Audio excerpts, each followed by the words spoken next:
నమస్కారం సార్. నమస్కారం అండి. సార్, ఈ స్థానిక ఎన్నికలు పెడుతున్నారని చెప్తా ఉన్నారు గ్రామ పంచాయతీలకు సంబంధించి. అట్లాగే కొన్ని ఏదైతే జిహెచ్ఎంసీల కల్పన మున్సిపాలిటీలను కూడా ఎలక్షన్స్ నిర్వహిస్తామని చెప్తా ఉన్నారు. ఎట్లా ఉండబోతున్నాయి ఈ ఎలక్షన్స్ తీర్పులు? అధికారంలో ఉన్న పార్టీకే ఎక్కువగా అనుకూలంగా ప్రజలు అటువైపు మొగ్గు చూపుతారంటారు. ఈసారి దానికి భిన్నంగా మీ పార్టీ ఏమైనా కొంచెం బెటర్ పొజిషన్ ఏమైనా ఉంటుందా ఈ స్థానిక ఎన్నికల వరకు? ఇప్పుడు స్థానిక ఎన్నికలు సర్పంచ్లు ఎన్నుకోకుండా పార్టీ రహితంగా జరుగుతాయి. అవును, పార్టీల పరంగా జరగవు.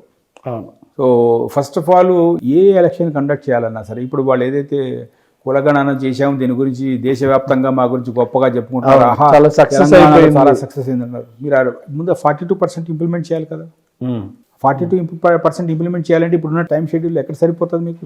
సాధ్యాలు ఆ 42% ఇంప్లిమెంట్ చేయమని చెప్పేసి కవిత గారు కూడా ఫైట్ చేస్తున్నారు. బీసీలకు ఎక్కువ అవకాశం ఇవ్వాలని చెప్పి ఆవిడ కూడా అంతకు ముందు కూడా చేశారు, ఇప్పుడు కూడా చేస్తున్నారు, గట్టిగానే ప్రయత్నం చేస్తున్నారు. దాన్ని 42% ఇవ్వగలగాలి కదా మీరు.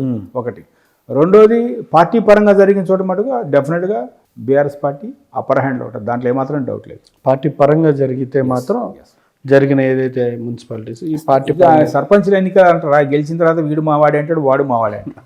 అది చెప్పడం పార్టీ రహితంగా జరిగిన పార్టీ పరంగా జరిగినప్పుడు ఇక తేటతలం అవుతుంది. But we are confident. Okay, party పరంగా జరిగే వాటిలో మటుకు 100% we'll take upper hand. At the same time even స్థానిక ఈ సర్పంచ్ ఎన్నికలు కూడా 100% అనుకూలంగానే ఉంది వాతావరణం. తీవ్ర ప్రజా వ్యతిరేకత ఉందండి. వన్ తీసుకొచ్చుకున్నారు. తీవ్ర ప్రజా వ్యతిరేకత ఎక్కడికి వెళ్ళినా కూడా తీవ్ర. ఇక్కడ పనుల ఓట్ల డెవలప్మెంట్ జరగట్లేదు, ఉద్యోగాలు అంటే ఎప్పుడు కూడా ఎట్లుంటుందండి, జనము బాగా మనకన్నా జనము పబ్లిక్ బాగా తెలియగలవాడు, మనమే తెలియగలవారు అనుకోవచ్చు. ఒకసారి ఫూల్ చేస్తారు, 2 సార్లు ఫూల్ చేస్తారు. You cannot fool all the time. అవును, కెనాట్ ఫూల్. సో మీరు ఊరికి చెప్తా పోతుంటే జనం నమ్మే పరిస్థితి లేదు. నార్మల్గానే నమ్మించడం అంత కష్టమైన కాదు. నమ్మించిన తర్వాత వాళ్ళేమో చేయలేకపోతున్నారు కదా. డెఫినెట్గా దాని ఇంపాక్ట్ ఉంటుంది, ఖచ్చితంగా ఉంటుంది. దాని ఇంపాక్ట్ ఉంటుంది, ఖచ్చితంగా ఉంటుంది. మీకు సంబంధించినంత వరకు మీ ఇన్ఛార్జ్ కార్తిక్ రెడ్డి గారు ఏ అంశాల మీద మీకు సలహాలు ఇస్తూ ఉన్నారు పార్టీని నడిపే విధానంలో? ఆయన ఒకటే, మాకందరికీ కూడా నిరంతరం ప్రజాక్షేత్రంలో ఉండండి.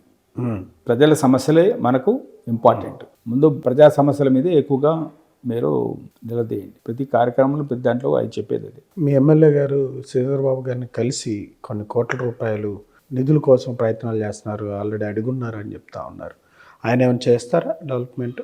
ముఖ్యమంత్రి స్థాయిలో, ముఖ్యమంత్రి కాకముందు అనౌన్స్ చేసిన ప్రాజెక్టులకే అతిగతి లేదు, వాగ్దానాలకే అతిగతి లేదు. ప్రత్యేకంగా ఇంకా నిధులు ఇవ్వడం అన్నది ఒక ఎమ్మెల్యేకి ఇస్తే సరిపోదు కదా, మిగతా ఎమ్మెల్యేలకు కూడా ఇవ్వాలి కదా. వాళ్ళు కూడా ఉండాలి కదా ఫస్ట్ ఇవ్వడానికి వాళ్ళ దగ్గర. ఇస్తే మంచిదే. Okay sir, okay, thank you sir, thank you.